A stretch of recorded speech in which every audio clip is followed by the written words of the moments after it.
Welcome back to the channel. In the high-stakes chess game of the Indo-Pacific, the Philippines has just made its biggest, boldest move of the year. The Philippines has officially signed a status of visiting forces agreement with Canada. This single signature instantly makes Canada the fifth country to secure a major troop agreement with Manila. This is more than just a bilateral deal. This VFA is the latest, clearest signal that the Philippines, under President Ferdinand Marcos Jr., is executing a calculated, lightning-fast strategy to build an unassailable coalition of 6 nations. Manila is not seeking a single security guarantor. It is weaving a dense, powerful web of alliances designed to deter China, stabilize the South China Sea, and fundamentally rewrite the rules of the road in Asia. Why is the Philippines suddenly racing to secure military pacts with countries as far afield as Canada, France, and the UK? How does a single VFA agreement with a North American power instantly shift the balance of power thousands of miles away? Today, we deep dive into the architecture of the Philippines' new coalition, analyze the specific value each partner brings, and reveal why this strategy, which prioritizes deterrence by alliance, has the potential to succeed where decades of cautious diplomacy failed. 2. The Canadian Keystone, why Canada matters. Let's focus first on the new player, Canada.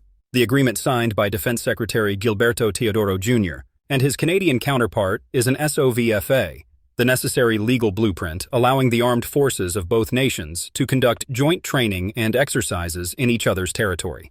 The significance of the Canada-Philippines SOVFA can be broken into 2 crucial points. First, it is Canada's first SOVFA in the entire Indo-Pacific region. This is a monumental statement by Ottawa. It signals a hard pivot in Canada's foreign policy, moving beyond purely diplomacy to one that commits its military to the security architecture of Southeast Asia. This is a direct response to China's increasing assertiveness and Canada's own Indo-Pacific strategy. Second, it strengthens the technological defense of Manila.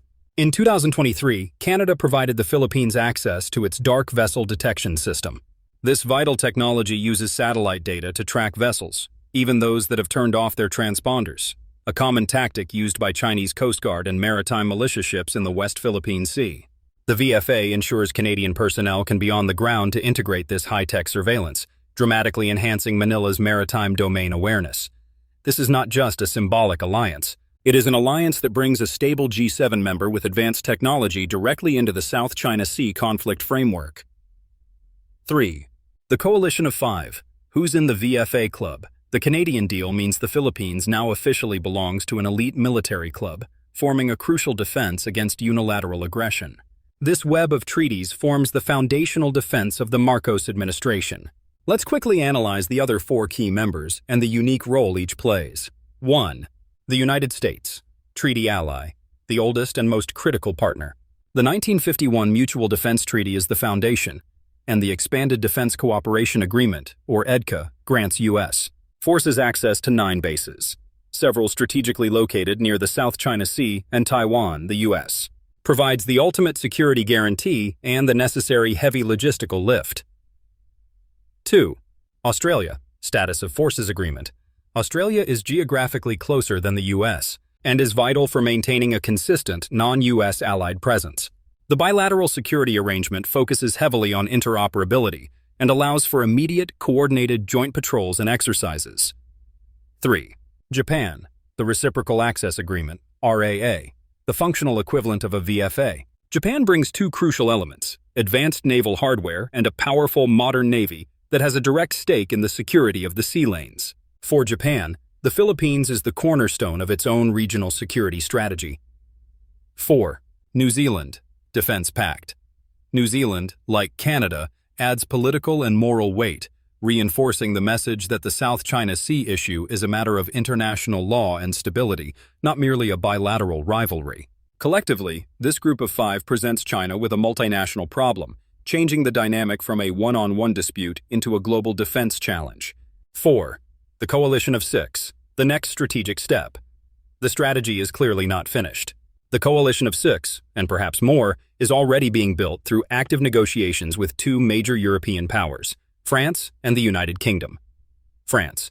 Preliminary talks are well underway. France maintains significant military assets and interests in the Indo-Pacific. Bringing France into the VFA framework has 2 major benefits: It draws a major EU power into the security architecture, elevating the geopolitical status of the dispute within the European Union, and it opens the door for future procurement from a non-US supply chain. The United Kingdom, UK. A similar pact is being eyed with the UK, which is fully committed to its tilt toward the Indo-Pacific and frequently deploys its carrier strike groups to the region. A VFA with the UK would further normalize the presence of major, non-regional navies, reinforcing the concept of freedom of navigation for all maritime powers, and leverages the UK's status as a permanent member of the UN Security Council. The pursuit of these European powers demonstrates that President Marcos Jr. is attempting to globalize the security of the South China Sea, to make the Philippines' stability a non-negotiable interest for the G7, the EU, and the broader Western alliance. This is a masterful move of diplomatic risk distribution. 5. The strategic doctrine, deterrence by alliance. This shift is a reaction to the failure of years of cautious diplomacy. The Marcos administration concluded that a singular reliance on the US was not enough, and unilateral defense was impossible against a militarily superior China. The new strategy is deterrence by alliance. It is based on a simple premise. If the cost of aggressive action against the Philippines is not just a confrontation with Manila, but a confrontation with the United States, Australia, Japan, New Zealand, Canada, and potentially France and the UK, the equation for China changes fundamentally. This strategy is anchored in two pillars. First, collective defense capacity. Every new VFA means more joint exercises, improved communication protocols, enhanced intelligence sharing, and most critically, a unified chain of command in the event of a crisis. Second, legal and diplomatic shield. The goal is to resist attempts to redefine the norms for the advantage of powerful states. Every joint patrol and every VFA signed is a powerful statement asserting the legitimacy of the United Nations Convention on the Law of the Sea, UNCLOS, and the sanctity of the 2016 arbitration ruling. By having multiple Western democratic powers actively operating in Philippine waters, Manila reinforces its claim that this is an issue of international law and collective stability. This is the sound of a small, strategic nation deciding to trade its non-alignment for a coalition strong enough to protect its national sovereignty. 6. The conclusion. A new regional calculus. China's reaction has been swift and angry, consistently accusing the Philippines of being a troublemaker and a saboteur of regional stability for staging joint drills. However, the Philippines is not inviting conflict. It is seeking collective deterrence to prevent it. The significance of the coalition of 6 cannot be overstated. By successfully bringing 5 and soon more security partners into its sphere, the Philippines has transformed itself from a frontline state facing a superpower alone into the anchor of a democratic, rules-based global security network in Asia. This is a geopolitical masterclass that has fundamentally changed the calculus in the South China Sea. What do you think? Is this deterrence by alliance strategy the only way the Philippines can secure its future? Or does this risk walking Manila into a broader superpower confrontation? Let me know your thoughts in the comments below.